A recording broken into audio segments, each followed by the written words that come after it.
नमस्कार दोस्तों। एक भिखारी था। एक बार उसे भीख मांगते हुए एक सूट बूट में सेठ जी दिखाई दिए।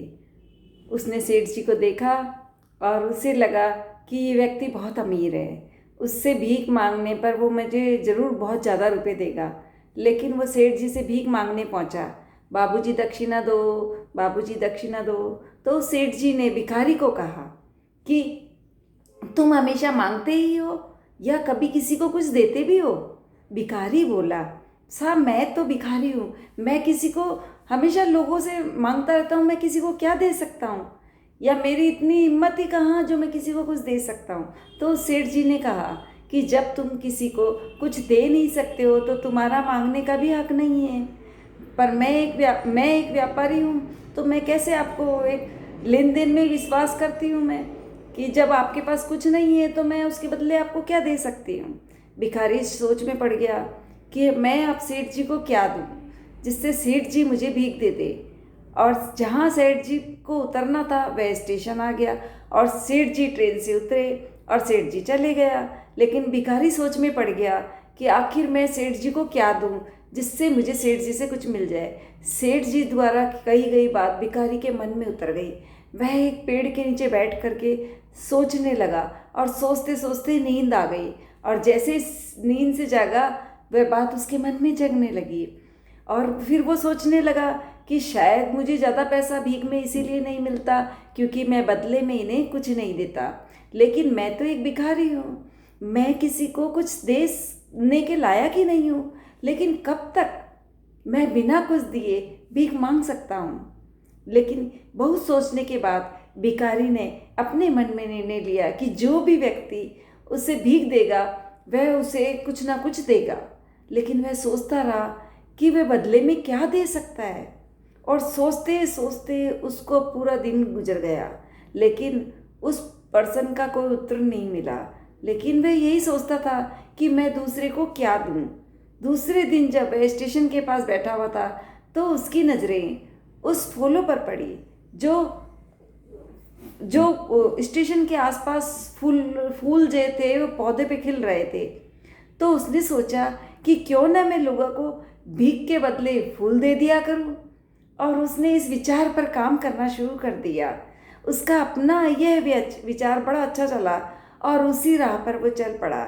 और उसने वहाँ से कुछ फूल तोड़ लिए और तोड़ करके ट्रेन में भीख मांगने पहुँचा। जब भी उसे कोई व्यक्ति भीख देता तो वह उसे उस बदले में भीख दे दिया करते और लोग खुश होकर के फूल रख लिया करते थे। अब वो भिखारी रोज़ फूल तोड़ता और सभी को भीख के बदले फूल दे दिया करता।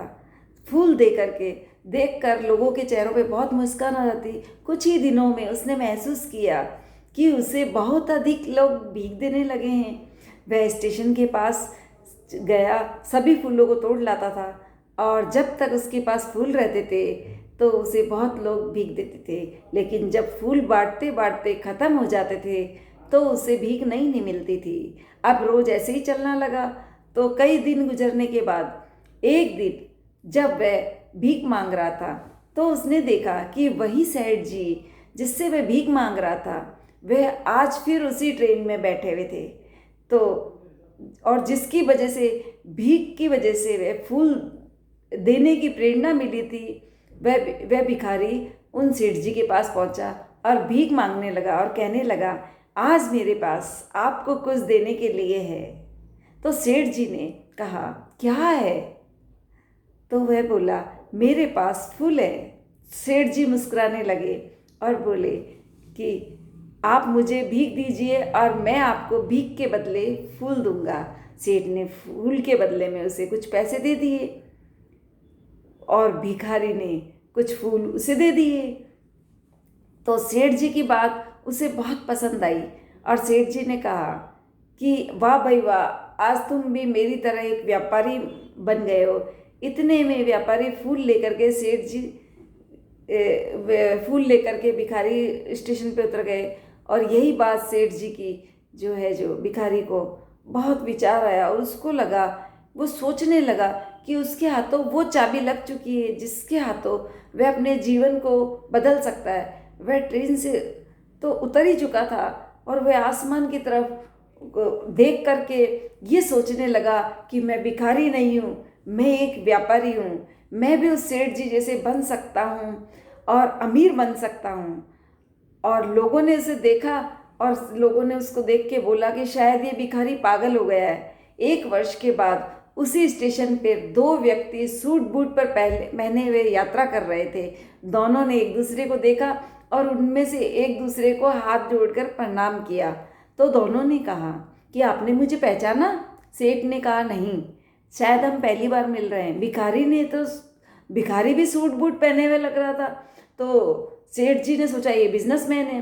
तो उसने कहा सेठ जी याद कीजिएगा, हम पहली बार नहीं तीसरी बार मिल रहे हैं। सेठ जी बोले मुझे तो याद नहीं आ रहा है, वैसे हम 2 बार कम मिले थे। तो भिखारी जो था उसने बताया कि आप पहली भी इसी ट्रेन में मिले थे और मैं वही भिखारी हूँ जिसको आपने पहली मुलाकात में बताया था कि मुझे जीवन में क्या करना चाहिए, अगर कुछ पाना है तो देना सीखिए। तो वह बात मेरे मन में बैठ गई और आज देखो उसी दिन की सीख मुझे यहाँ तक लेके आ गई। और दूसरी मुलाकात में आपने बताया था कि मैं वास्तव में मैं एक भिखारी नहीं हूँ, मैं व्यापारी हूँ।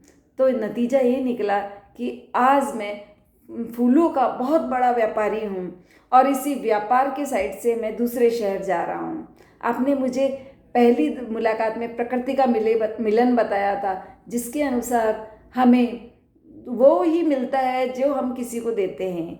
और मैंने ये बहुत अच्छी तरह से दिल से महसूस किया कि लेकिन मैं खुद को हमेशा भिखारी ही समझता रहा। इसीलिए मैंने कभी नहीं सोचा कि मैं मतलब कुछ कर सकता हूँ। जैसे ही जब मेरी आपकी दूसरी मुलाकात हुई तब आपने मुझे बताया कि मैं भिखारी नहीं हूँ, मैं एक व्यापारी हूँ। तब आपने मुझे समझाया और अब मैं समझ चुका हूँ कि मैं वास्तव में एक भिखारी नहीं एक व्यापारी हूँ और बन भी गया हूँ। इसलिए मैं आपका दिल से धन्यवाद करता हूँ। तो दोस्तों, इसीलिए हमें स्वयं को जानना चाहिए, समझना चाहिए कि जिस तरीके से हम उस भिखारी को भिखारी समझा तब तक वो भिखारी ही रहा और जब उसने खुद को व्यापारी समझा तो वह व्यापारी बन गया। इसलिए तो दोस्तों, ये कहानी हमें यही सिखाती है कि हमें बहुत मेहनत करनी चाहिए और अपने सपनों को पाने के लिए हमें अपने आप को पहचानना चाहिए कि हम पहचाने कि हम क्या हैं।